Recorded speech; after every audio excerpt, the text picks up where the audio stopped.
That's right, it's time to return to the Pirate vs. Ninja saga. Only this time, we're skipping out of Dark Souls and heading straight into Bloodborne. Why? Because I had stuff to celebrate recently, and so I thought, what would be a better way to spend a day like that than playing my favorite FromSoft game? And in this case, I get to play 2 entire playthroughs in a row, which took more than one day, but who's counting? Once again, we'll be pitting off our resident historical ninja Hattori Hanzo against our fantastical pirate Cervantes. Before we get into the run proper, we'll go over a few ground rules. First, as soon as we find a fitting armor type, we put it on and we'll wear it from start to finish. This had more of an effect in Dark Souls, but there are a handful of minor issues that will be caused by what we're considering legit ninja and pirate gear. Second, we'll be immediately grabbing weapons and other tools that fit the different archetypes, based on historically accurate weapons for both the ninja and the pirate, but also certainly relying very heavily on the pop culture conception of these archetypes that our modern day recognizes them as, with these weapons cycling out to as many that fit the bill as I can find in this game. C, specifically for Bloodborne, we won't be making much use of the Chalice dungeons, because as we saw back in the These Hands run not too long ago, diving into the Chalice dungeons can absolutely slaughter this game. We're here to struggle, and I'll be damned if I take the easy way out. I mean, except for the Cum dungeon. We'll be getting showered in echoes over there for consumables all day. No levels from there though, only blood vials and the like. One more thing before we get into it, feel free to comment on any weapons or tools that might have been well suited for either run. I loved all of the feedback I got back on that first DS1 run, with a lot of great suggestions for how to approach future pirate versus ninja battles. Some I'd already thought of, plenty that I hadn't fully considered, and of course a handful of misconceptions about pirate and ninja lore versus history. But we're all learning here, myself included. While I'd certainly consider myself studied on the subject matter enough to make these videos, I would feel dishonest to refer to myself as a true expert, so even I'm looking to learn from the discussions below. With all of that established, let's get into the run and see how the ninja and pirate make it through this one. If I was a betting man, I might already have an idea of who should have an easier time through Yharnam. First, we need to get our starting weapon, and for Hanzo, we're going to fall back on the concept of the Kusarigama, a ball and chain attached to a sickle. Originally designed as a makeshift weapon crafted from the tools available to the peasant class of feudal Japan, a sickle combined with a rope and some kind of weight would have absolutely been commonplace on any farm. In this case, we'll pick the threaded cane as our initial weapon, both because of its ability to disguise as an otherwise innocuous item, in this case for a man-about town in Victorian-era Gothic-ass Yharnam. Anyone highly familiar with Bloodborne might already know that this is very likely starting Hanzo off with a heavy handicap. That being said, this was actually the weapon I used on my first casual run of the game, before replacing it with the Kirk Hammer. Definitely should have used the Ludwig's Holy Blade at that point, but yeah. This was pretty quickly replaced, and I never looked back. In addition to the threaded cane, we also take the Hunter Pistol. Why? Well, because it is surprisingly more accurate than you would expect for a ninja. As it turns out, during the height of what might be known as the ninja era, including the period that the namesake of our resident ninja here, Hattori Hanzo, comes from, firearms were a staple of warfare, and many fights during the Sengoku, or Warring States, period, were decided by the use of muskets. Very notably, a key figurehead of the period, Oda Nobunaga, is said to have ordered over 500 rifles to be made for his troops in 1549 alone. Likewise, pistols of a similar make were often held as a sidearm for more notable officers, and anything that is owned by an officer killed by a ninja is now owned by that ninja. So while it wasn't common for ninja to craft these weapons themselves, it wasn't unheard of for them to make use of this type of weaponry, nor impossible. One final note on the topic of firearms, however, is that many of the guns shown in Bloodborne are more in line with the flintlock system of weapons. These are firearms that attach a piece of flint to the hammer of the weapon and then strikes a steel plate in order to create a spark that ignites the gunpowder inside. While these would eventually make their way to Japan at some point during the Edo period, the weapons that would have been used by Hattori Hanzo or Oda Nobunaga would have been matchlock, which uses a slow-burning wick that would strike the gunpowder on a trigger pull. These variations on the early age of firearms are significant, and both the reliability and consistency of shots is drastically different between the two. So, some fudging is certainly being done to make any of these weapons work for Hanzo here. For now though, the weapons do pretty well to get us through the opening area, including the public execution of a beast happening in this square in the center of town. Really nothing to complain about. With the range of the whip and the speed of the cane swipes, it's incredibly versatile for however many of these dudes show up. And now we have the pirate, the high seas sailing adventurer who plundered and pillaged. Right. That other stuff isn't exactly YouTube friendly, huh? Well, the first thing to grab for our pirate is a quality weapon. Considering the Victorian Europe feel of Bloodborne, this should be extremely easy, right? I mean, check out the guy I found at the Beast Burning. He's got a perfect example of a cutlass-type saber that would absolutely fit Cervantes' hand perfectly. Too bad, enemies don't drop weapons in this game. Guess instead we'll have to go with the most requested update to the pirate's arsenal from that first video. The axe. Commonly known in nautical terms as the boarding axe, this was more of a tool than a traditional weapon for sailors during the golden age of piracy. Now, that is not to say that it never saw its use in battle. Many a man would fall to a trusty hatchet in any ship-to-ship raid, but the primary use of such a tool was to quickly cut free any rope that was being used by the opposing vessel to secure the two ships in place, or aid in the boarding assault. It could also be used to destroy the rigging holding the sails or any other important instruments in place once on the opposing ship. So yeah, this was an incredibly versatile tool in the hands of a seasoned sailor, including when it came to bashing through the skull of an enemy sailor. In this case, that means Cervantes gets to use the Hunter's Axe, my preferred starting weapon for casual runs of the game these days. Although I do know that the speedrun scene switched back to the saw cleaver quite a while ago. To work in combination with the Hunter's Axe, I also decided to take the blunderbuss as my offhand weapon. Certainly a flintlock pistol would have been much more common on board a ship, especially if the fight turned into boarding parties smashing each other into their respective decks. But a blunderbuss could be a monster at the start of engagement for any on-seas combat. So since it really doesn't belong anywhere near the ninja, we'll let Cervantes give the weapon some legitimate screen time. Although I will say that between the two weapons, it's hard to say on their own that there is an obvious winner, as the blunderbuss is much better at actually landing parries and ripostes, but the pistol deals better damage shot for shot. At this point though, that does make the blunderbuss a bit better in the early game, but down the road that won't really be the same. As for when we get to the actual fighting in this prep section, the Hunter Axe is as versatile in-game as it would have been on a 17th century galleon.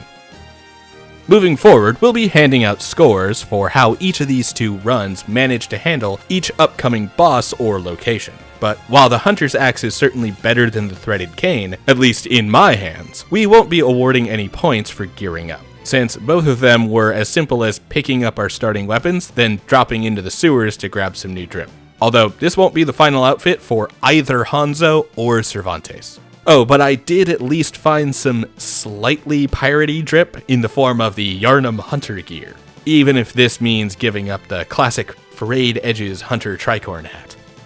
Against the Cleric Beast, the ninja gets to use an old favorite item from back in the Dark Souls rounds. That was really only useful right in the beginning of that video, the firebombs.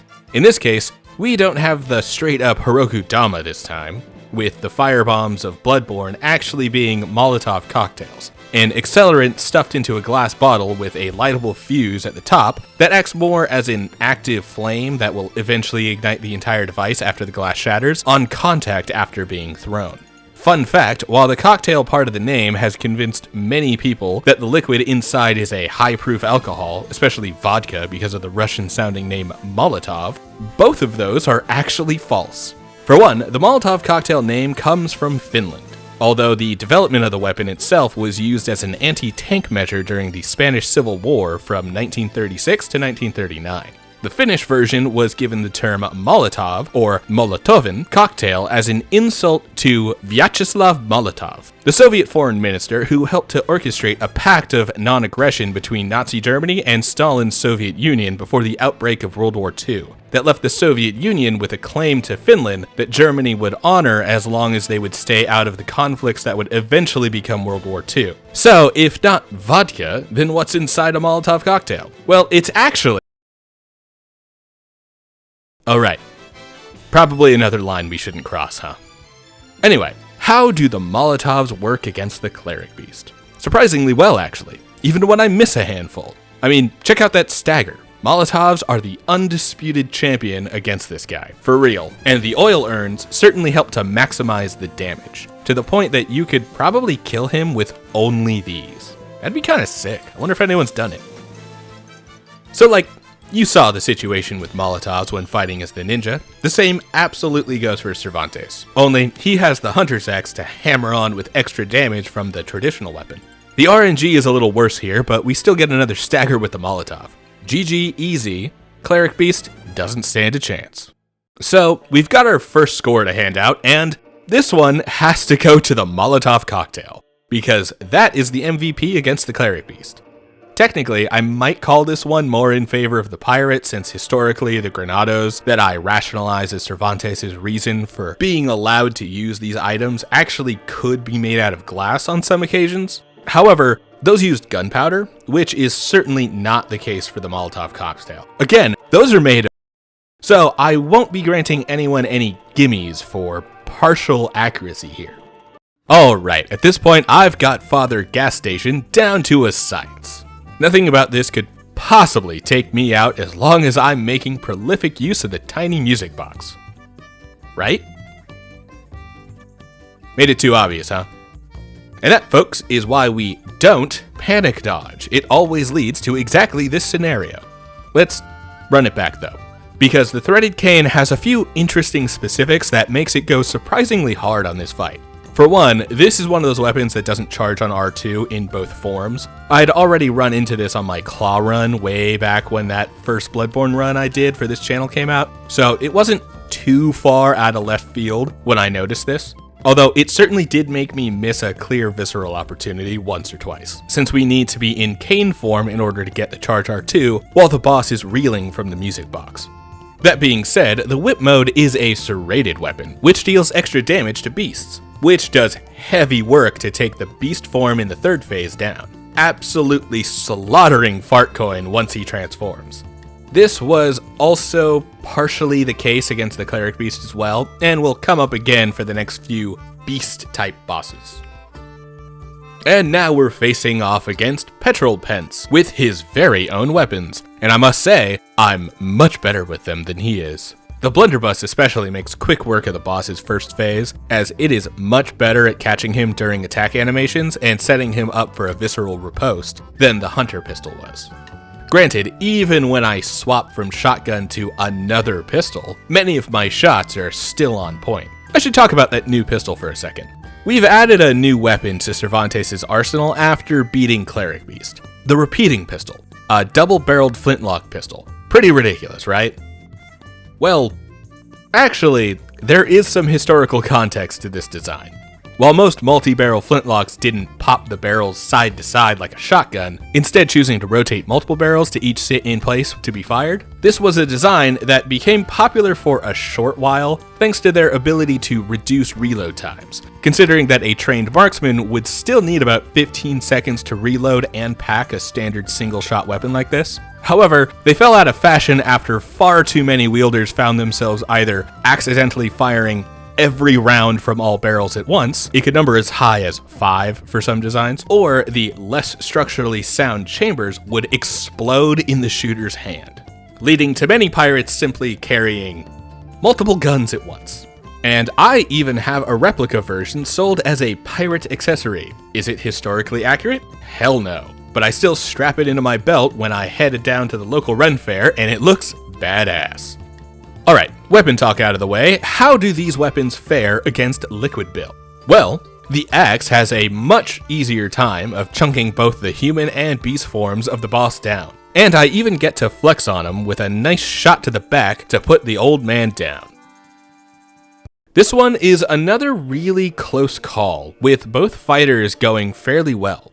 And while my rule in the previous video that one run getting a first try fight gets it an automatic win against the one that died once or more, that isn't actually the determining factor here. The blunderbuss is simply the better weapon at this point in the game for bosses, especially ones that are easily staggered. And while the axe can sometimes ruin a visceral opportunity with the second hit of the charge R2, it at least can charge in both forms. Also, the repeating pistol beats out the hunter pistol on damage, even if it does have a steeper quicksilver bullet cost per shot. And there was no way I could excuse giving that to the ninja, considering he's already a few centuries early with the flintlock. So, point pirate. Cervantes' arsenal is already outpacing Hanzo's, and I don't see that stopping soon, especially with the hunter's axe up against the threaded cane. For the Bloodstarved Beast, we have a common speedrun tactic that absolutely destroys the boss. That's right, we'll be using pungent blood cocktails in order to get old BSB stuck in a corner and absolutely slaughtering her while she's preoccupied. While the specific tool isn't entirely accurate, ninja were absolutely known to carry food, specifically in order to distract and sometimes even win over the affection of guard dogs.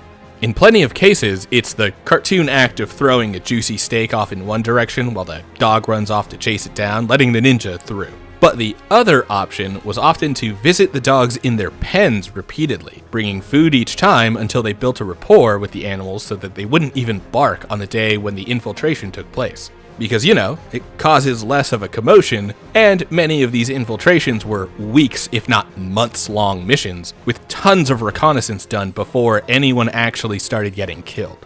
As for the pungent blood cocktails, we're more in the throwing a steak for a temporary distraction type scenario, and as long as we do, we can farm charge R2 backstabs for visceral attacks all the way through to the end of the fight.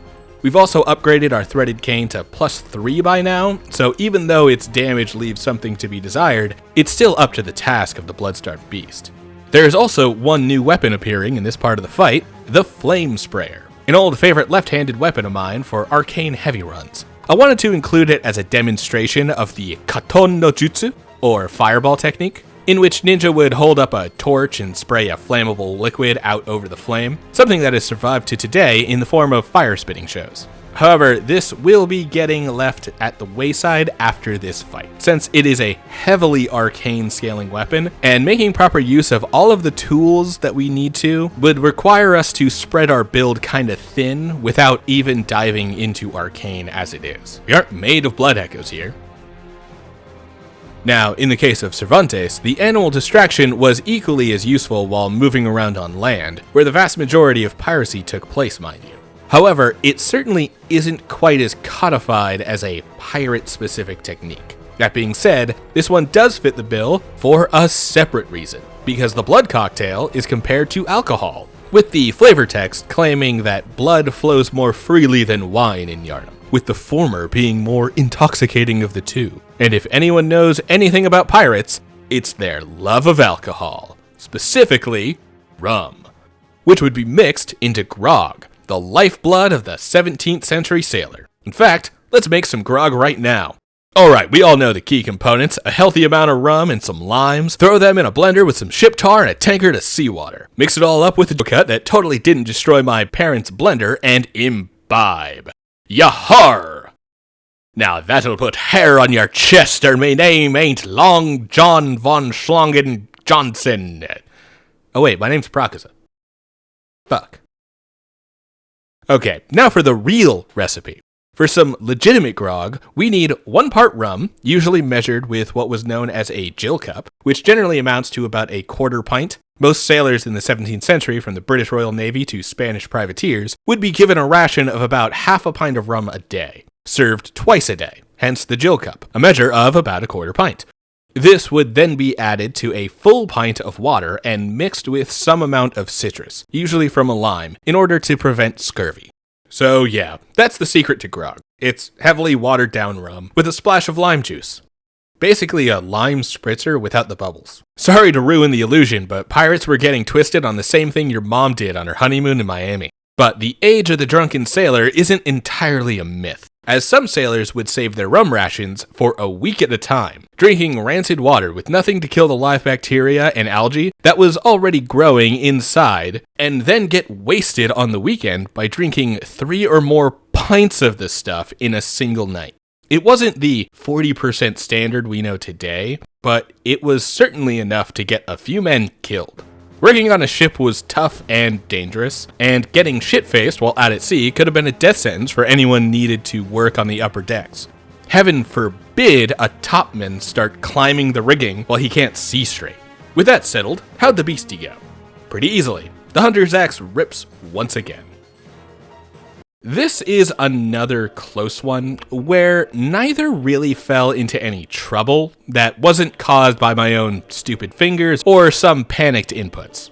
Still, the Hunter's Axe does continue to outmatch the Threaded Cane for damage, especially since so much of the damage being done is from Charge R2s and Visceral attacks, which wouldn't have gotten the benefit from the whip's serrated damage that would have been a major benefit against the boss. So, it's a slim margin, but this still has to be a point to Pirate. The axe made this go a bit faster, and when it did come down to gunshots, the repeating and blunderbuss hit their niches better than the Hunter's Pistol. Side note, this is also when both characters start making prolific use of the CUMMMFPK dungeon. Or the Cum dungeon. Something on high truly smiled upon Bloodborne fans to make this the best passive Blood Echoes farm for some reason. I've mentioned it before, but it is worth repeating, overuse of the passive farm can completely bork the power scaling, so not a single Blood Echo earned this way will be spent on levels, unless completely necessary, but we never get to that point on these runs. The game is also plenty generous as long as we don't die and lose our bloodstains too often. Instead, this dungeon is entirely centered on gathering consumables, like blood vials, quicksilver bullets, fire paper, what have you, to make sure that we can test out as many thematically appropriate tools as possible. Also, who actually likes blood vial farming? No one. That's who. Well, this one is an interesting one to look back on because I somehow remember this going fine. I mean, the whip version of the Threaded Cane is considered serrated, which means that it deals additional damage against beast-type enemies like Vicar Amelia. I also still have the Flame Sprayer, which does very well in this fight specifically, but I didn't bother to use it at all.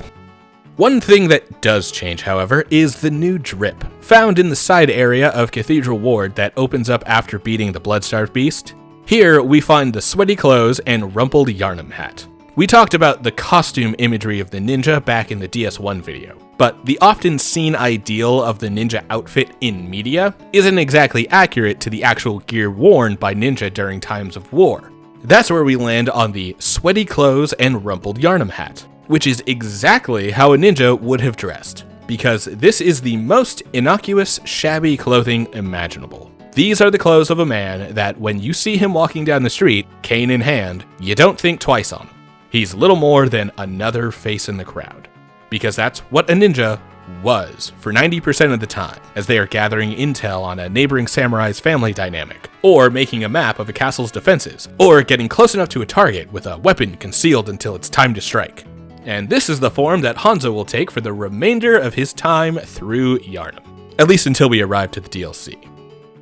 So, Cervantes didn't earn any new weapons to add to his repertoire. However, both he and Hanzo have a new consumable tool as a result of the passive farm and getting access to the Radiant Hunter badge after beating Bloodstarved Beast. This is the Bone Marrow Ash, a consumable item that applies a heavy damage bonus to the left-handed weapon, in this case, the repeating pistol. I'd include some historical context for each the pirate and the ninja being allowed to use this, but nah. It's an entirely fabricated item, right up there with quicksilver bullets that can rapidly reload a flintlock pistol in 2 seconds rather than 30. As for how the Bone Marrow Ash works in-game, it's the only thing that makes guns viable as a source of damage at all. I'd never used the stuff before this playthrough and had always discounted the firearms in Bloodborne as a simple parry tool. Not really worth the time or blood echo investment to use as anything other than a minor supplement to counter easily punishable attacks. However, having a stack of these in my inventory is an absolute game changer. Like, legit. These things are going to recontextualize how I feel about that left hand forever. And I'm left-handed. I might even give a fully blood-tinged build a legitimate try, on my next casual playthrough perhaps. But aside from the Bone Marrow Ash edition, our other major change is another costume update. In this case, we're swapping from the Yharnam Hunter armor to the Charred Hunter armor from back in old Yharnam. Considering the art style of Bloodborne, Cervantes is fairly spoiled for choice on long coats that at least dip into the pirate aesthetic, and the Charred set by far hits the most piratey that we can find, at least in the base game. So we'll be going for it for as long as we can, although we've got to keep the tricorn hat from the standard set. This one feels like it could have been closer if my expectation with the threaded cane had been a little more on point, but overall, the damage doesn't really lie. The Hunter's Axe continues to absolutely beast through these fights. And the threaded cane simply can't compete. We'll start to even things out soon, but for now, this point has to go to the pirate, since his arsenal continues to pack a major punch. We're still chugging away with the threaded cane, but thankfully, its lack of attack power doesn't mean much against the Witches of Hemwick. As long as I can continue to get charge R2s off, it really doesn't matter what weapon I use. Hell, considering that the visceral attack damage is dependent on skill scaling and not the weapon's actual AR, this is one that could be done pretty easily with fist only. Still, the poke on the cane forms R2 gives me good enough reach to slap the witches without putting myself in too much danger of their magical retaliations. Second verse, same as the first. Even when coming in here with a ton of insight, there's really no actual danger as long as I can keep my cool and keep moving. The mad ones that spawn during the fight, these sickle-wielding shadow creatures, are all completely docile until you get in their face. Although, now I can only see them as shadow versions of Red Guy from Don't Hug Me, I'm Scared. I miss that series. Wonder what the This Is It collective is working on now. So, for most of the fight, they slowly walk towards us and don't do much beyond giving the perception of being threatening, rather than actually dealing any real damage and putting me under. This is a pretty easy point for both. While I could probably argue that the Hunter's Axe continues to give Cervantes an edge as far as damage goes, so much of the damage is coming from visceral attacks that it hardly matters. The fight is less about gear and more about tactics and execution, and mine was perfectly adequate across both fights. I'm not gonna lie, I was pretty worried heading in to fight the Shadows of Yharnam for ol' Hanzo here. He's been struggling for a while and had to rely on his entire toolset to make it through the Forbidden Forest. So I wasn't sure what to expect when coming up against the gank squad. However, right out the gate, I see that the damage is absolutely there, especially when we're making good use of bolt paper. Since we've entered the forest and started to find more consistent blood shards, we've already got our threaded cane to +6, and the hunter's pistol isn't far behind. Although we are getting close to time to replace both. More on that in a minute. Still, this is another fight that is more determined by execution than by stats, since the Shadows of Yharnam are so squishy, and the real threat comes from not keeping an eye on all three at once. A solid fight, and a decent showing for the threaded cane, not gonna lie. Before we can get into the next fight proper, Cervantes has to do a few things. And I think we all know what I'm looking for right about now. That's right, we're heading into the Forbidden Forest, and then making our way directly to the backside of Yosefka's clinic. From here, we can grab the Cainhurst summons, and since we'd already killed the Witches of Hemwick, we can head to the obelisk outside the boss fight and make our way to Castle Cainhurst. Here we can grab two things. The first is certainly more important than the second right now, which is what leads us into the castle foyer where we get the Reiter Palish. Or as my brain likes to read that name, the Richter Splooge. Not sure who Richter is or why his splooge is a sword, but the weapon's pretty cool. Its name comes from a combination of the German word for rider, generally referring to horse riders, Reiter, and the Hungarian word for sword, palos.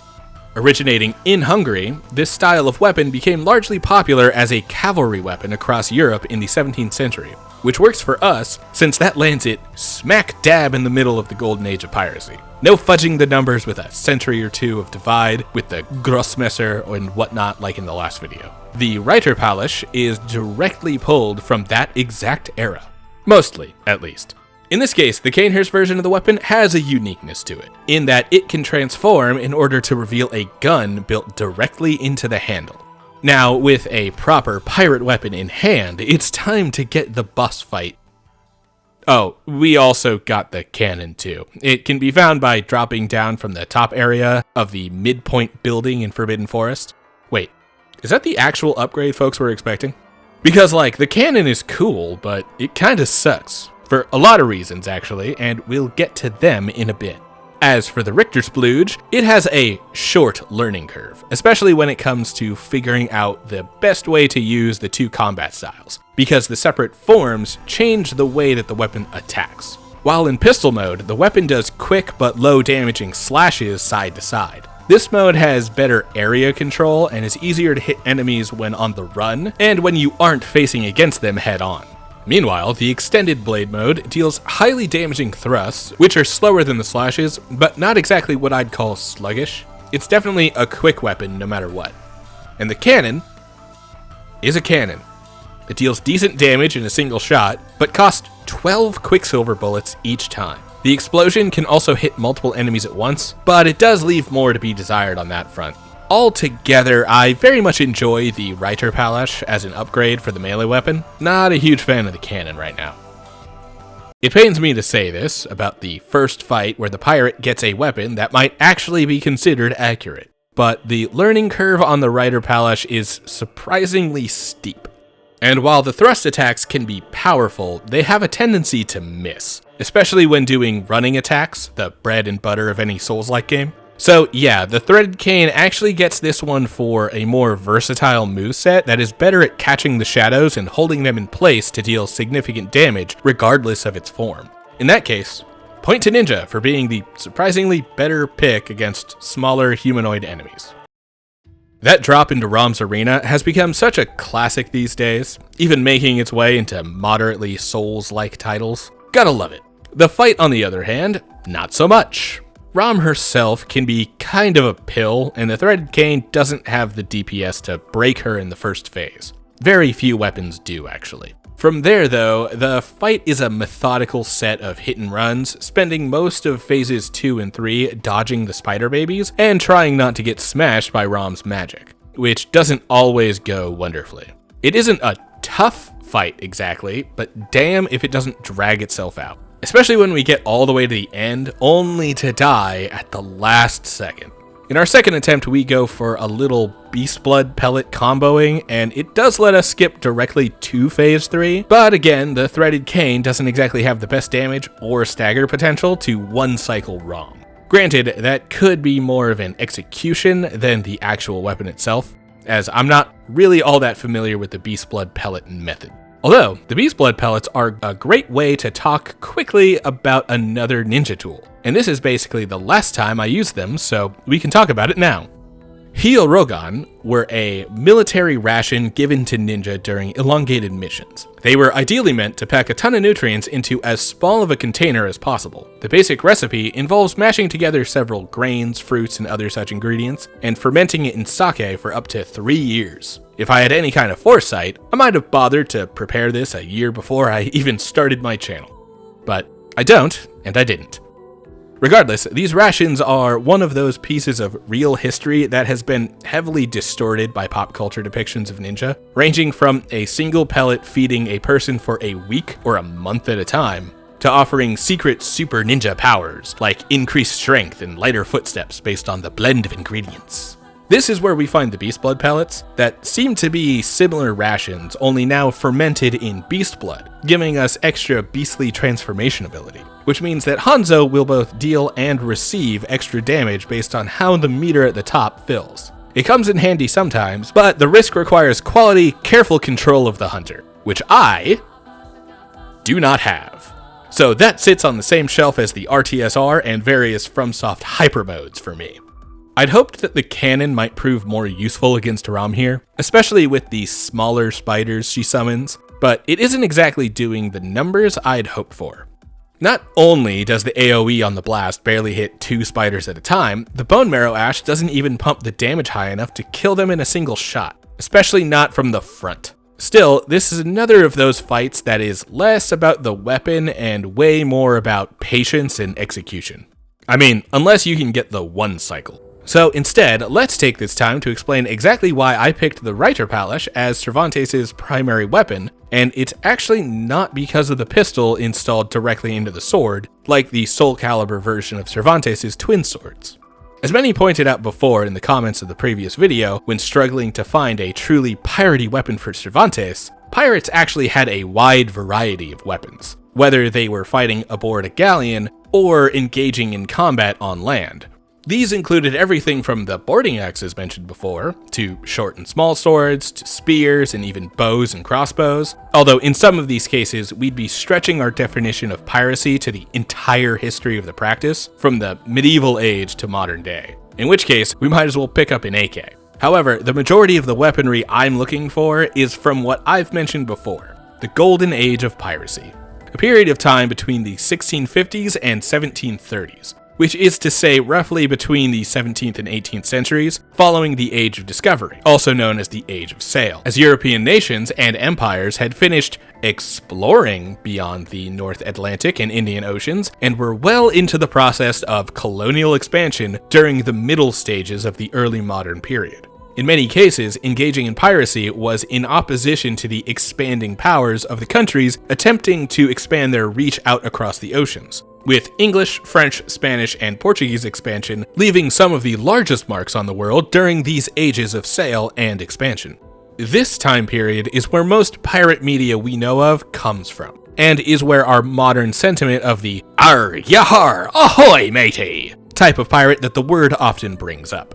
And as such, pirates of this period would more often use personal arms as their weapons, rather than halberd-like polearms, which were more common in large troop battles during wars.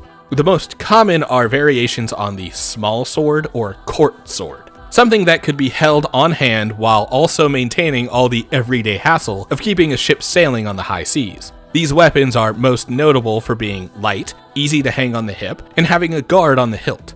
Sometimes this would be a fully cupped guard, a basket guard, or even something as simple as a ring. But these are also generally one-handed weapons with guards built to protect the one and only hand that will often be holding it. This is actually one reason why we'll always have difficulty finding proper weapons in FromSoft games for the pirate, since the developer tends to allow for two-handing almost every weapon, which makes a basket or cup guard unwieldy and therefore not visually appealing for the player. Fortunately for Bloodborne and the Reiterpallasch, many trick weapons don't bother with two-handing and instead alter movesets, ranges, and damage types rather than always gripping weapons in both hands. It's honestly one reason why I'd love to see a Bloodborne 2, because the weapons are all so interesting and unique that there are rarely two that feel like they might be a carbon copy of each other, but with slightly rearranged stats. Which winds up making runs like this, where I use a weapon I've never tried like the Reiterpallasch, super fun, since it's like relearning the game all over again, as different tactics don't work with different weapons and alternative strategies become much more viable. So, between the pirate and the ninja, neither was really too well equipped to fight Rom. Since the best strat here is generally hit and running through the spiders, because Rom's magic doesn't really give us a lot of opportunity to beat up the babies. But the Reiterpallasch has a slightly better moveset for those hit and runs, while the Threaded Cane forces me to stand in place a lot more often. In that case, it's a very narrow margin, but the point still has to go to the pirate here. At this point, it's finally time to update my arsenal for the ninja. To do that, we'll have to fight the Canehurst Crow for Eileen. This is a tough fight, and the last time I took him on, I had the benefit of having already dove deep into the Chalice dungeons in order to get a massive power boost by this point in the game. So I certainly had a false sense of confidence that this would be an easy or simple fight. It is not. But one thing that it is cheesable, in one of two ways, although the full cheese isn't still available in the same way that it used to be. That being said, we can still remove some of the difficulty by heading back down the stairs and making good use of the crow's hesitancy to chase us out of the cathedral. There used to be a cheese where we could bait him to draw out his own blood with the Chikage, then get him to de-aggro, which would then lead to him draining his own blood down until he dies. That exact strategy has since been patched out, but we can still poison him with poison knives and pull off a similar tactic. Although, as we run out of poison knives, then we still need to make use of more bone marrow ash in order to shoot him as he attempts to reset for the final bits of damage. Finishing off the Canehurst Crow gets us the Crow Hunter Badge from Eileen, which lets us get our second main weapon for the run, the Blade of Mercy. The weapon of choice for a Hunter of Hunters.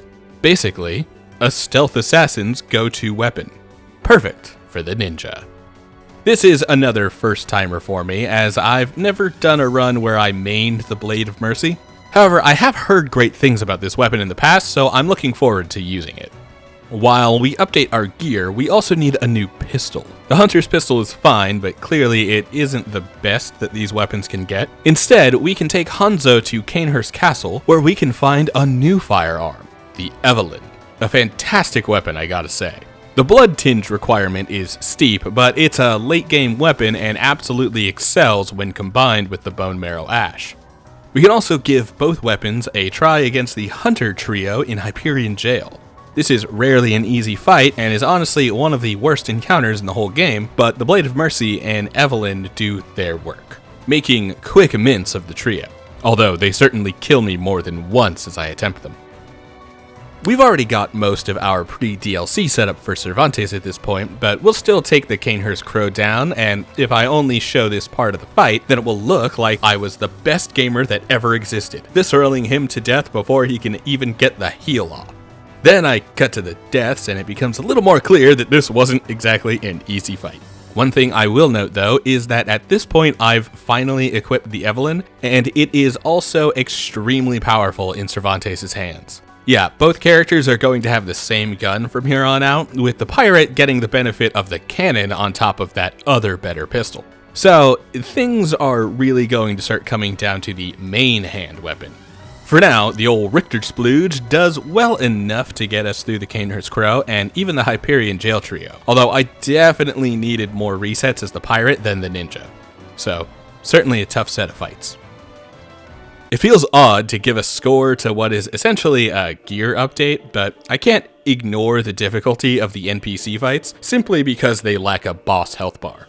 At least one of these fights is essential for progression, even if they can be run past in the process. So, considering that the Blade of Mercy had the easier time against the NPCs, I'll give this section over to the ninja. Also, I love cheesing the Canehurst Crow. That dude sucks, and killing him with trickery feels like getting one over on the devs. There is additionally the fact that the cannon has only really been a detriment to Cervantes so far, dealing very little damage relative to its high Quicksilver cost, and requiring me to dump 30 levels into strength for what will eventually be a skill blood tinge build.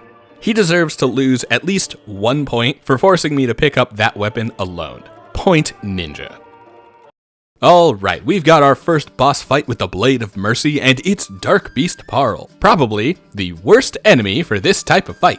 The trick against Paarl is to deal massive damage against his legs in rapid succession, and once the first leg breaks and the boss goes down, it becomes a systematic process of moving from one leg to the next until the boss is dead for good. However, the Blade of Mercy isn't exactly equipped to break limbs. So while this still goes pretty well, thanks to our higher levels and upgraded weapons, once the breaks start happening, it takes some time to get that ball rolling. Altogether, a simple fight that poses more of a threat as a show of my lack of patience than the weapon's lack of damage. The Reiterpalish works fine against Darkbeast Paarl. Keeping it in the gun form for the slashes means that Paarl's wonky hurt boxes aren't the worst thing in the world here, and our damage is on point enough to keep breaking each limb as we go. And we even get a sick finishing shot on Paarl's head with the final use of our repeating pistol to end the fight. Honestly, even though this wasn't the best fight for the Blade of Mercy, it wasn't really all that great for the Reiterpalish either. The swipes in pistol form are actually the weaker attacks, but the thrusts often miss thinner hurt boxes like those on Paarl. So I was actually fighting with a disadvantage there because of the build of the boss. In this case, we'll give a point for each since there really was no clear winner. Paarl is always going to be simple when coming to fight him this late in the game. Oh, the One Reborn, come to die. Surely this will go swimmingly, right? Right? Yeah, this, isn't really going well now, is it? To be honest, I'd rack these both up to RNG, and Hanzo has been rolling low pretty consistently on this run in that department. So I don't intend to hold those too hard against him on the scoring phase, especially the one on the balcony. I don't know if I've ever seen the One Reborn reach up and do that attack before in my life.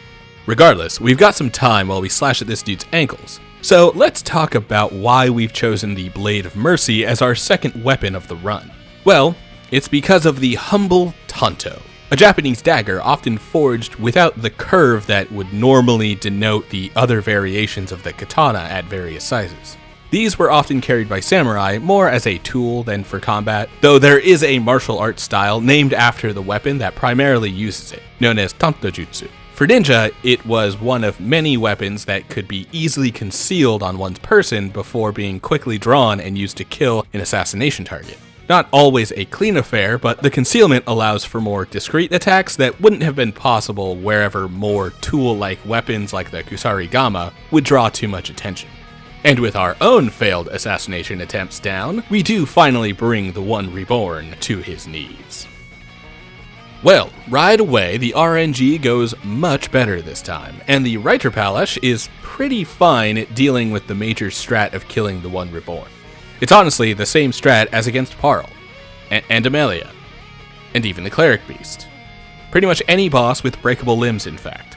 Move from one limb to the next, wailing on them until they break, and make the boss fumble in response to that limb breaking. Then move on to the next during the extremely wide punish window. In the case of the One Reborn, this one even has a specifically vulnerable punish window after breaking a limb, where the body riding on top drops down and can be attacked directly for increased damage. However, if you have a weapon with some range, say a cannon, then you can blast the absolute shit out of that main body and otherwise circumvent the final end of the fight. I swear I am trying to ignore the first try kills as the mark for who earns the point against each boss, but I can't not reward the cannon for finally having some damn utility in at least one fight. That stagger with the second cannon blast has to earn this point for the pirate. After docking a point for the cannon, I'm glad that it got to earn a good shot from at least one boss.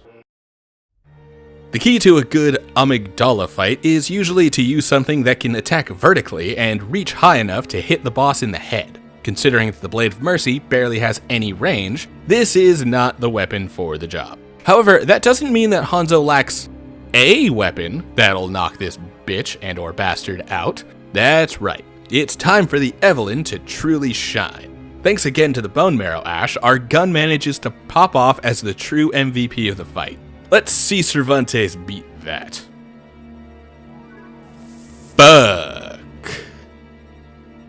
2,459 damage. Need I go on? Point pirate. And we're on to Micolash, or some say that bitch. No one can catch us. No one can stop us now. I don't need to catch you. All I need to do is hit you with poison daggers in the second phase until you run yourself to death. It's a bit long, but it works. Oh, and yeah, the first phase goes surprisingly well. The Blade of Mercy really is built for killing NPCs. It holds them in place like nothing else, absolutely shreds. This fight doesn't honestly go that bad with the Micolash, especially with the cannon absolutely destroying the first phase, even if it winds up spending all of our Quicksilver bullets to do so, which is also fine, since we won't have to actually deal with fighting against him the normal way in the second phase, right? Huh? Where'd he go? Oh, he was back in... That ruined the cheese. Awesome. Well, the actual fight goes fine, and Call from Beyond doesn't give me too much RNG hell. I guess Cervantes isn't rolling as low as Hanzo here. So even if the fight has a quick hiccup, we still make it through in one attempt. Now, it wouldn't be fully honest to give this point to Hanzo because of some strange RNG and the cheese failing for Cervantes. So instead, I'll give the point to the ninja for the fact that the Blade of Mercy was infinitely better for the NPC fight than the Rider Palish. And while the cannon blasted the hell out of the first phase, it doesn't have the lasting power to finish the job, and the Blade of Mercy absolutely does. Easy win, with or without the cheese. You know, it's against milquetoast bosses like Mergo's Wet Nurse that you really understand exactly how fun any specific weapon's moveset might be. And honestly, the Blade of Mercy is pretty fun to swing around, especially in its transformed mode with a blade in each hand. Super fun, even if not every attack is really all that useful. Like the L2 that causes us to back away from the enemy while attacking. Like, I get the idea, but that backstep rarely actually dodges any attacks from most enemies, and only sets us up to not be able to make a follow-up. Granted, it does dodge most attacks from other hunters, because yeah, it's a PvP weapon. It literally comes from someone who calls themselves the Hunter of Hunters. It isn't meant for bosses, but it'll still get us through fine. Either way, not a lot to say about Mergo. She's simple, and she kills me after the cutscene because I'd put the controller down for some reason. I think I was eating leftover Halloween candy. We're still trying to make this cannon work, and I swear it's +9 when it does this little damage against Mergo's Wet Nurse. Really not that great. The Rider Palish, though, it's doing pretty well. I gotta say, I really slept on this weapon before, but I don't think I'm getting the most out of it by having the Evelyn in my left hand. This sword gun combo should really be paired with something like the Flame Sprayer, or even a torch, something with a separate utility over the ability to open an enemy up for a visceral, since the gun form of the sword could do that already. Hell, this might even be the best weapon to pair with that terrible wooden shield. In this case, both weapons are almost equally disappointing for Mergo's Wet Nurse. Which is to say that even though we're way up to +10 thanks to picking up the Blood Rock after dropping the Brain of Mensis, our damage isn't exactly where I tend to find it with other casual friendly weapons like Ludwig's Holy Blade or even the Saw Cleaver. Still, the fight goes almost twice as quickly with the pirate over the ninja. This is mostly caused by the cannon immediately chunking 2,000 of the boss's health away in the opening few seconds. So even though both primary weapons are roughly equivalent, the tool set of the cannon is starting to be more helpful than anything else like the Molotov cocktail or other items. And yeah, that means that's another point to the pirate. Now let's go pay our respects to Lady Yharnam. Hang the crown! So, now that we're done with Mergo, we've finished the any %, and it's time for some cleanup, including the regular post-game optional fights, and then the DLC. This starts with the Celestial Emissary, who is embarrassingly easy, considering how tense the Upper Cathedral Ward area leading up to him and the boss that follows is. Personally, I think the second stab at this type of fight in the DLC is much better. For now though, any +10 weapon is going to absolutely rip against this guy. He's super squishy, and the real difficulty comes from actually finding the right one, which can be done similar to the Royal Rat Vanguard in DS2, by locking onto each one until we find one that doesn't have a health bar above his head. Then as we head into Phase 2, it's like ROM, but easier. Well, that's embarrassing. Should I edit that out? Yeah, I'm gonna edit that out. Anyway, here we are at the first attempt at the Celestial Emissary, blasting it directly into the second phase in a single hit. Then a few stabs and another cannon blast gets us an instant win. Cannon, need I say more? Point pirate. 1,000 damage per shot. Why have I never bothered to use Bone Marrow Ash before this? This is the absolute easiest time I have ever had against Ebrietas in a long time. And I could do this with basically any gun. Even, well, let's get to Cervantes already. Did you know that Ebrietas is immune to ranged attacks during the phase transition into Phase 2 and 3? Because I didn't. And you can see that this is actually what is happening. There's this little shimmer of a barrier after the shot explodes 2 feet away from me, letting me know that I shot too early, and that's the only reason the second cannon blast didn't kill her completely outright. Still, once the fight moves into the final phase, the Rider Palace manages very well to get us through to the remainder of the fight. This is a strange one because I feel like the cannon could have continued to do work, but the game really didn't want to let it. The result was a pretty tough fight for the remainder of Cervantes' time, and that calls back to the major issue of the cannon. That ammo capacity means that a missed shot or ill-timed shots leaves us without that damage source for the rest of the fight.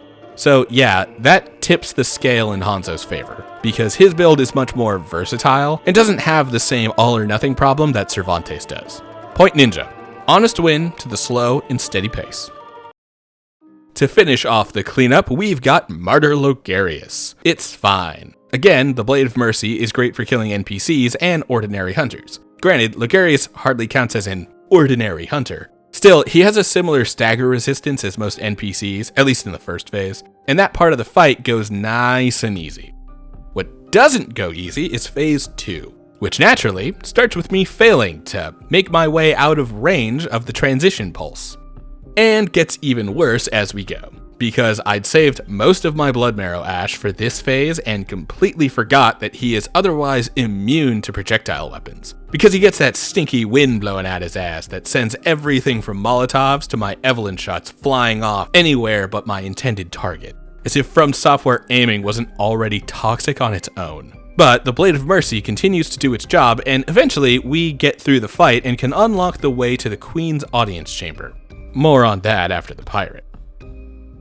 Thank goodness for the ability to exchange health for Quicksilver bullets, because otherwise I'd never have managed to use the cannon so effectively in so many bosses. Like here, to immediately jump into phase 2.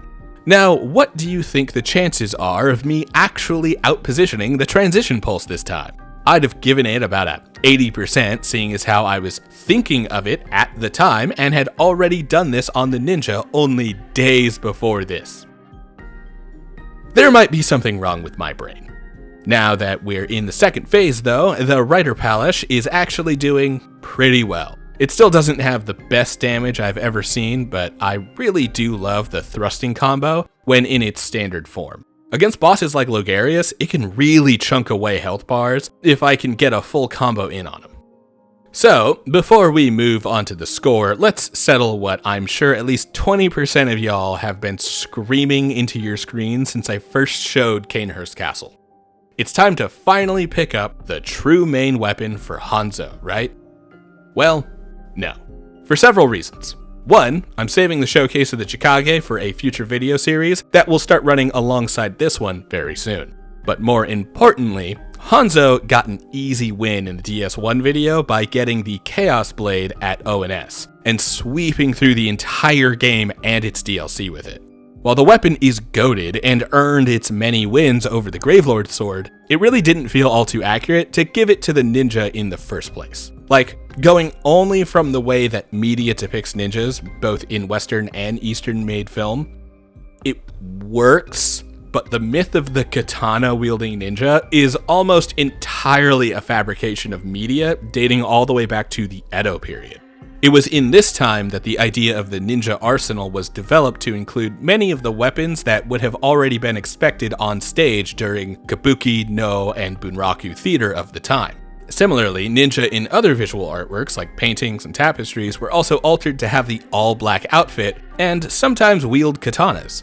Although many times the ninja-specific katana eventually shifted into a weapon known as the ninjato, a short version of the katana somewhere between the uchi-katana and the wakizashi. However, it is highly contested that this weapon ever existed or was ever put into production among any of the major ninja clans. Neither Iga nor Koka claim the weapon to be of their design or historical use. So, even when fudging to say that a short-ish katana should appear in a ninja's hands in some type of media, this discrepancy of historical context really makes the use of katanas for Hanzo moving forward feel like a non-starter. Anyway, the winner of this point is the one who follows through and kills the Vileblood Queen. I mean, fuck the crown, but even me thinks that's a touch overkill. Point, pirate. Well, with Logarius finished, we've killed all but the final boss of the game and can head into the Old Hunters DLC. We have to hold off on the final boss of the main game because it'll start the New Game Plus cycle right away. Classic old school Dark Souls stuff, even though this came out after DS2, which introduced the feature of allowing players to choose whether or not they're ready to head into the Journey to after beating the final boss. However, while we're in the DLC, we aren't simply taking a straight run towards Ludwig and calling it a day. We need to take this opportunity to update our primary weapon again. The Blade of Mercy has been pretty good and works for the stealth assassin motif we're going with. But if I'm going to fully rep the ninja, then we need to use a more authentic weapon to true shinobi lore. So we've already found something to embody the ball and chain back at the start with the threaded cane. But we never really got the reaping sickle part, the base of the tool that would eventually evolve into the Kusarigama. This tool is called a kama, and it is a widespread farming implement found all over East and Southeast Asia, though it may have had many different names depending on the language of the person using it at the time. Most commonly, it was used to harvest rice, which needed to be done by hand in much smaller patches than other grains like wheat or grass, which could be harvested with a much larger tool like a full scythe. In Bloodborne, the best approximation we can get for this type of weapon is in its curved shape, with the Beast Hunter Safe, an old hunter trick weapon that is clearly an early version of what would eventually become the Saw Cleaver. However, this version of the weapon has not yet been given its trademark serrated edge, and is quite a bit heavier and clunkier to use when stretched out to its full length. The basic moveset though is very nice. It's a nimble striker with a lot of advancing attacks that launch us forward, or in many cases strike before backing away, similar to the L2 on the dual-wielding form of the Blade of Mercy. I'd also go into more detail about the name, the Safe, but this honestly doesn't look like anything remotely fitting that description from any historical context I could find. And even so, while I don't consider myself an expert on Japanese or pirate history, I'm far too unfamiliar with 7th century Arabic weapons to even Dunning-Kruger myself into believing that I could be a remotely reliable source on this. Suffice it to say that from what I could find, a safe is a general term for sword in ancient Arabic. So the name at least fits there as a generalization for an older weapon forgotten by time. Well, with that detail finally done, we can move on to the task at hand. Our next boss, Ludwig. Have I mentioned that I hate this guy? I feel like it's a relevant opinion of mine that I should bring up if I'm going to be diving into the DLC. Generally, this is because I tend to come into the DLC way too early in any given playthrough, in order to get access to the various weapons hiding behind defeating him. So, coming after having already beaten the entire game and having an endgame build to use against him, I may be my own worst enemy in this case. Like, I'm still not huge on the one-shot charge attack or the various jumps and their weird counterintuitive dodges, but most of his combos are pretty manageable when he doesn't insta-kill us with every other claw swipe. I will say though, the Beast Hunter Safe is a strange switch at this point in the game. After getting so used to the speed of the threaded cane and then the Blade of Mercy, which has a rapid fire charge R2 by the way, the Safe is a massive dip in speed that really takes some getting used to so late into a run. Still, Ludwig doesn't prove to be all too difficult for once, and we get through the fight with only a single reset. Very much not the norm for me against this bastard. While Hanzo got to take the time to update his weapon in this fight, Cervantes doesn't get that same luxury. Don't get me wrong, we will be upgrading to our final weapon in the DLC, but that's going to come a bit later. For now, we're keeping the Reiterpallasch going strong against Ludwig, and the weapon does pretty well. Also, while I started off with mostly negative things to say about the cannon, mostly because it doesn't have the staying power of the Evelyn to keep consistent throughout a fight, but I feel compelled to use this cannon at the start of every fight anyway.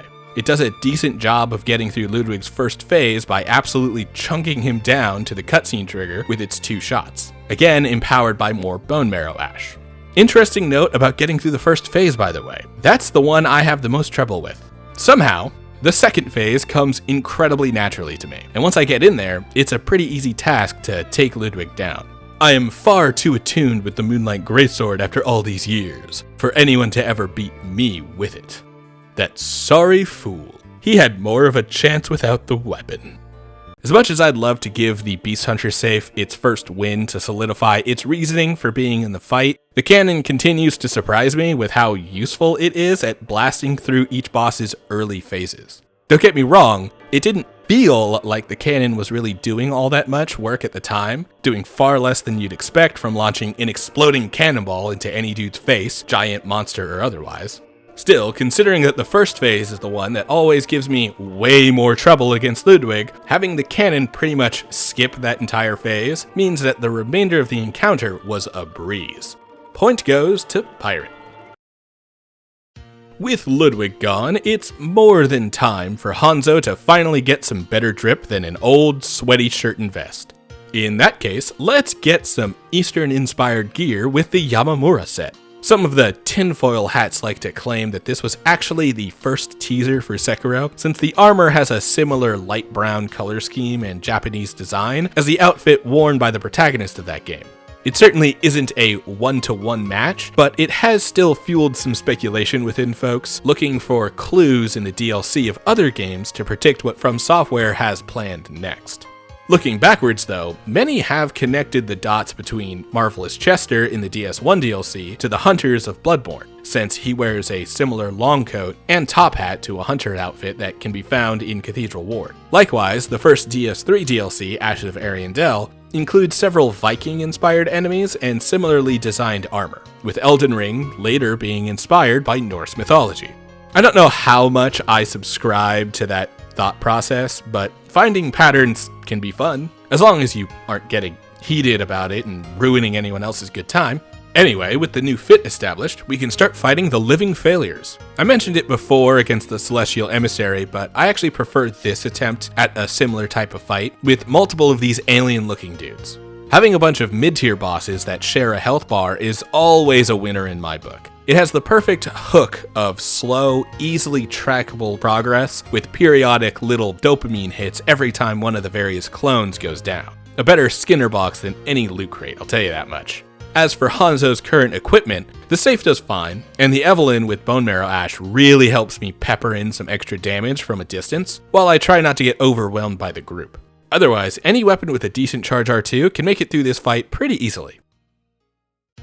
Somehow, even though Hanzo was wearing Yamamura's armor, it's Cervantes that gets the opportunity to summon the man. We don't because, challenge adjacent run. I honestly might start putting these in their own category though, considering how casual they feel. Still, the Rider Palace does about as well here as it has everywhere. The range certainly leaves something to be desired, but it isn't enough to really make us regret the weapon entirely. The cannon goes kind of hard here, but getting the most out of a single shot requires lining multiple failures up all at once, which is kind of a slog. Better to knock them down one by one and dig through their digestive tracts until they succumb to the brutality of the hunter. Honestly, this one is kind of a toss-up. Once you know the trick of beating the Living Failures, they stop really being a challenge and start being a minor obstacle in the way of progression towards the best boss in the game. At this point, the safe's learning curve has worn off a bit though, and so now I'm pretty confident with the slightly slower weapon. But the Rider Palace has been a pretty consistent weapon, never really excelling in the way that some of my past faves like the Whirligig Saw, Ludwig's Holy Blade, or the Moonlight Greatsword, while also never really falling quite as low as the Threaded Cane or Kos Parasite. A quality upper middle class weapon, can put its kids through college, but no one in the family is coming anywhere near a Lambo in their life. Not a bad place to find oneself these days. All of that is to say that the point goes to both. There's no real clear winner here. It's time to ask old Hanzo that age-old question. What do you do about a problem like Maria? Well, shoot her, of course. Shoot her in the face, then rip her heart out of her own chest. Works every time. Especially on the first time. Because as it turns out, the Beast Hunter safe doesn't really live up to its name. It's not a great Beast Hunter weapon. Instead, it's a much better PvP weapon than anything else. Again, we've got those forward charging attacks and gap closers that are great for breaking the distance against hunter type enemies and dishing out some stellar damage. Even when Maria moves into her third phase and stops flinching, we can still use those hit and run tactics to get in and out of the danger zone of her attacks and lay on some punishment. It doesn't go perfectly, but we do well enough to earn ourselves a first time win. So, Cervantes, how do you solve a problem like Maria? Oh. Guess that's one way to answer the question. Boy, would I love for this to be a one-off fluke where I get the fight on the next run, but Maria absolutely whoops Cervantes here. And I blame several things, but rarely myself, even though this is absolutely my own failure at timing and positioning that gets me killed over and over. To every attack in the book, too. Even the very tender visceral she gives us after apparently parrying us with her cross slash. I didn't even know she could do that. But after about an hour of attempts, the longest any boss has taken so far with either of these builds, mind you, we finally crack her down, stop trying to use the damn cannon on her, and get this done the way it was always meant to be. I don't think there is any room to contest the results here, but I must say I am very surprised at both how well the Beast Hunter's Safe performed against Lady Maria, but also at how poorly the Writer Palace did. Maybe that's lore relevant, as her upbringing was in Canehurst, and so she'd have been very familiar with the weapons found in the castle, including the Writer Palace. Maybe that's why it felt like I couldn't land too many hits on her. Although, the footage doesn't support my own vibes of feeling like I was missing constantly for reasons that weren't my own. Oftentimes, I was reaching too far out of my range, and Maria dodges a lot anyway. Still, none of these problems were there with the Safe. Also, the cannon absolutely fails against Maria. So yeah, easy choice. Point to Ninja. Who'd have thunk it after my earlier complaints about the Safe's moveset? Alright, time for Laurence. This is one of those fights that really takes an older concept and iterates on it in some fantastic ways. The moveset on the first phase being almost identical to the original Cleric Beast, but turning some of its biggest openings into brutal traps that will absolutely flatten players not ready for the fire to follow up each attack is fantastic. In the case of the ninja with a Beast Hunter Safe in one hand and the Evelyn in the other, this goes down fairly easily. No matter how much I might miss the speed of the Blade of Mercy here in the DLC, the Safe really does do some heavy work as long as it is kept in its folded form. Likewise, my remaining Bone Marrow Ash and some Quicksilver bullets show off their stagger potential at one point, and even allow me to finish off the fight from a safe distance. It's touch and go for a bit, but there's nothing really falling off with these weapon choices. With Maria taken care of, it is time to get Cervantes his final weapon. But we're going to have to make our way a little bit into the fishing hamlet in order to pick it up. Yeah, we're going into the well and taking out the two sharkmen things in order to grab our weapon. It's not an easy process, but a couple shaman bone blades gets the job done, and we get the Rakuyo, Lady Maria's own personal weapon. Unlike the Writer Palace, I've played around with these a little bit before, but only against a handful of bosses. And by the time we can get them in a casual playthrough, these might as well be a New Game Plus weapon, and I'm not really all that interested in FromSoft's New Game Plus these days. The negative progression loop kinda bums me out. DS2 probably handles Journey 2 the best out of the developer's catalog, but even then, I still prefer games like The Surge for resetting progression after reaching credits. But we're here to talk about the Rakuyo and why it fits as a pirate weapon. Well, for starters, it's a fairly accurate dual-wielding setup with a moderately sized curved sword in the main hand and a dagger in the offhand. However, more than anything, we're really here for the look. And nothing completes our pirate look quite like dressing up in the coat of the woman we've now killed. Hell yeah, Lady Maria's color-muted Canehurst knight armor, but with pants, and the Rakuyo, a modified version of the Chikage that replaces the crossed guard with a cup and abandons the blood empowerment for a secondary weapon that transforms us into the Lord of the Dance. Come, Laurence, dance with me now. We shall grace this grand cathedral with a tango that could only perform in pairs. And tango we do, as the Rakuyo absolutely slaps the dick off of Laurence. Getting in, delivering some much needed punishment, and getting out. It's hard to see, but we do indeed get the last hit with the dancing spinning slash. This is another close one, with both fights being done in a first attempt, and taking about 3 minutes total for both fights. Hanzo's fight might have been slightly faster, but it's only by a few seconds, not even half a minute. So as much as it pains me to not give Cervantes a win when he's finally in his drip, and I absolutely enjoy the vibes of the Rakuyo over the safe, there's really no definitive winner here. Points for both, I guess. And so the DLC good times must come to an end. And what a better way to hail in the end of good times than with Orphan of Kos. What's the over-under on folks thinking I meant that in either a good way or a bad way? Well, I'll tell you right now, I adore this fight, so good way. Like, Maria might be my favorite fight in FromSoft history, but Orphan comes close to, well, actually third, because Maria and Gale are always butting heads for who properly gets that title. That being said, this attempt against this boss is kinda miserable. Like, sure, he's hard, extremely hard, and kinda unfair, but the safe's lack of speed completely grinds against this fight in such an unfun way. It's really hard to put words to it. It's mostly vibes, but yeah, while this thing absolutely ripped up Maria, Orphan simply does not respect the Beast Hunter safe. And therefore, we need to force that shit on him. If he won't show respect, then we'll feed this damn safe to him and make him put some respect on the name Hattori fucking Hanzo. Lord of the Dance coming through, living in the sunlight, loving in the moonlight, having a wonderful time. It's only too bad that not only does the cannon get completely ignored in this fight, because when I do try to use it, the thing fails miserably, but even the Evelyn only fires 2 shots in the winning run. Orphan is a strictly melee boss for me, what can I say? If you're trying to shoot him, you've already lost. Find your openings, push him into that phase transition, and when all is said and done, take this Orphan on one last dance. I don't even have to go with vibes on this one. The death count speaks for itself. This took about 3 attempts on the pirate, while the ninja was beating his head against this wall for almost an hour.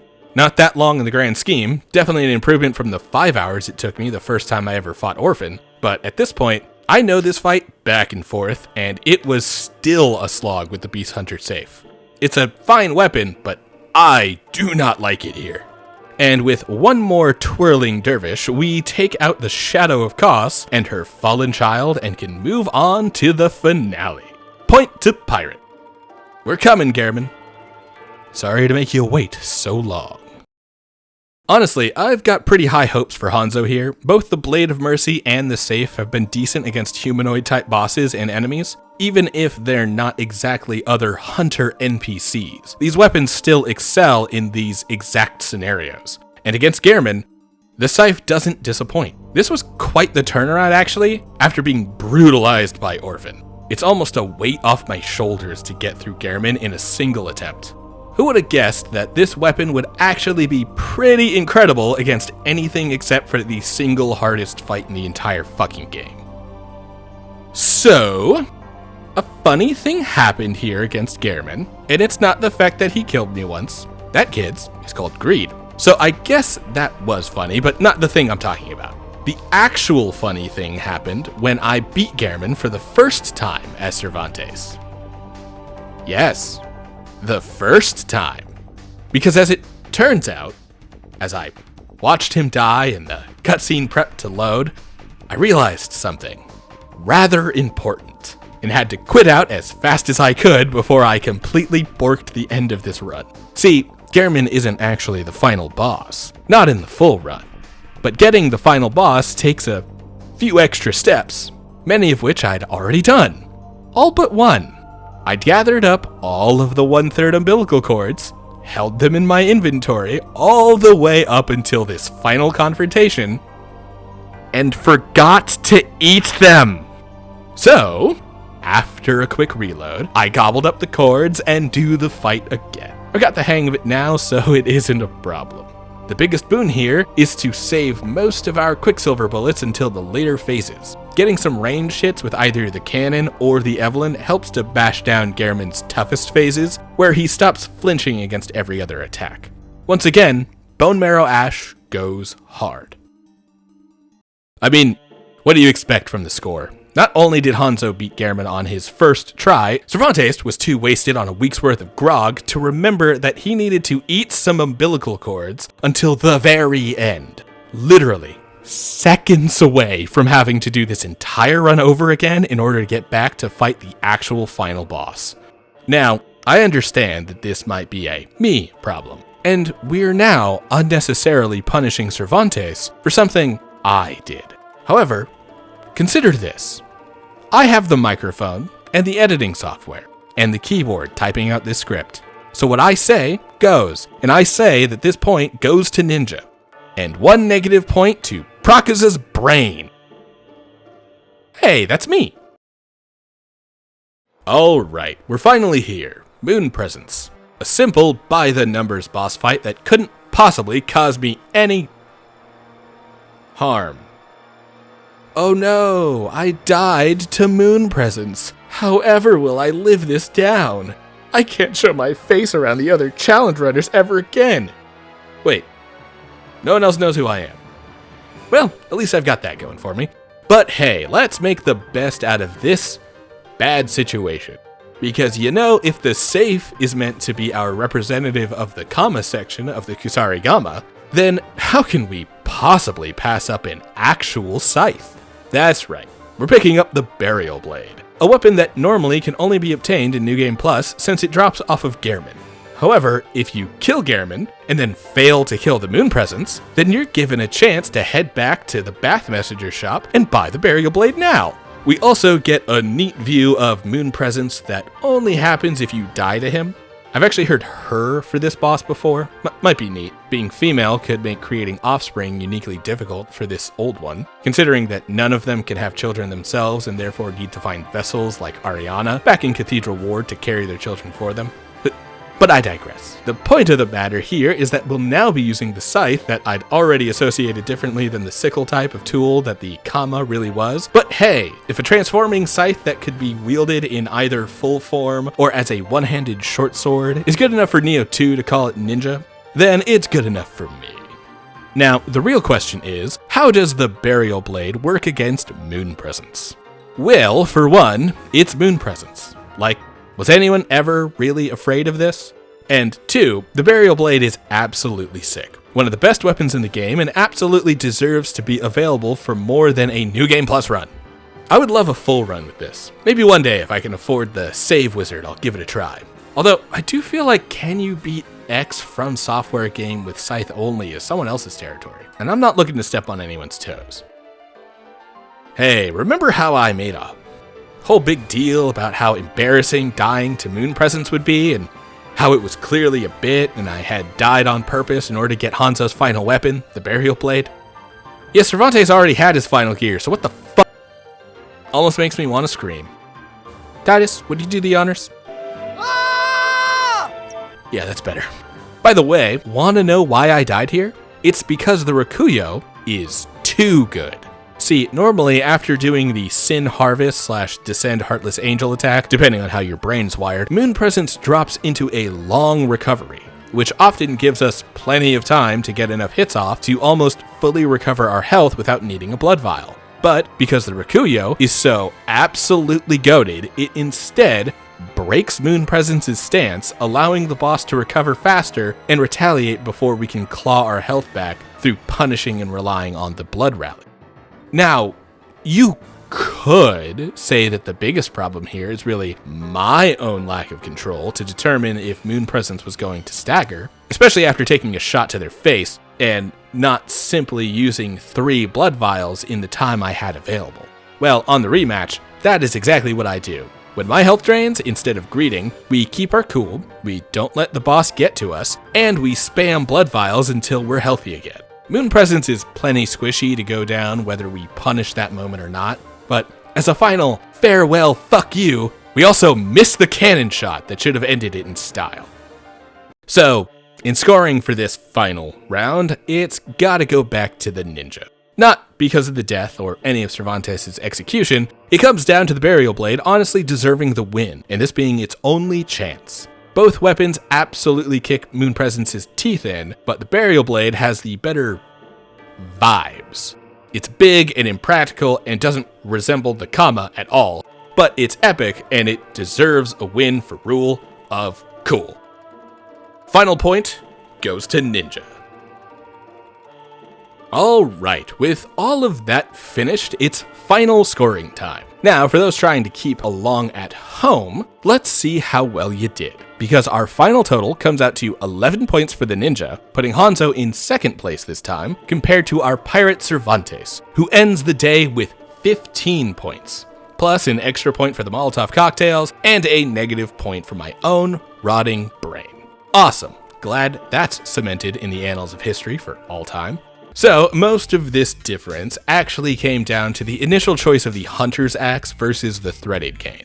It was never going to go in the ninja's favor for long if these two weapons were up against each other for any amount of time, and it didn't. However, once we swapped over to the Blade of Mercy and the Reiter Palash, it was a pretty even run. Both weapons are pretty fast, have short range, and don't deal much damage per hit. But if you know the openings well enough to go for combos, they can easily DPS with the best of them.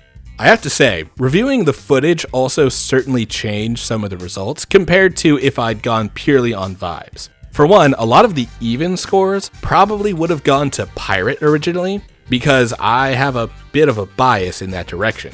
I love pirate stuff, man. Don't get me wrong, I'm also a huge nut for Japanese culture, history, mythology, and especially modern entertainment. But High Seas Adventures have a hold on the child still trapped in my heart and won't ever let go. Also, the canon really made more of a mark than I vibed with while playing. And it earned a lot more wins for the pirate than I would have assumed. Otherwise, a lot of these fights would have probably also been ties. But if there's any takeaway weapon from these runs, I'd have to give it to the Rakuyo and the Burial Blade. Those were easily the most fun to control in real time, regardless of what the footage says, and I'd absolutely suggest giving them a shot the next time you boot up Bloodborne. On one final note for this round, both playthroughs ended at the exact same level again, this time at 94. Having both started as the Waste of Skin, that means they each earned exactly 90 levels across both playthroughs. Neat. The times were also pretty close, but a bit further than DS1, with an hour-and-a-half difference between the two playthroughs, with Hanzo finishing after 13.5 hours and Cervantes finishing after only 12. With the Pirate announced the winner in Bloodborne, however, that leaves the overall game total as a tie, with 1 point for Cervantes and 1 point for Hanzo. Then the overall actual point total comes out to 28 even across the board. The hell? I swear I didn't plan that or anything, but yeah, these two will be heading into their third games all tied up. But what could possibly be on the horizon for these two that could split that match point now? Hey, it's that time again. The end of the video where I invite folks to come check out the Patreon. Link in the description, and make good on the rewards for those currently pledged. Patreon members get early access to new content and their names written in the credits at the end of videos. And those who pledge in the top tiers get their names read out, like our DevBox designers, Genghis Braun, and our DevBox developers, Azul. Thanks for your support, and thanks for watching.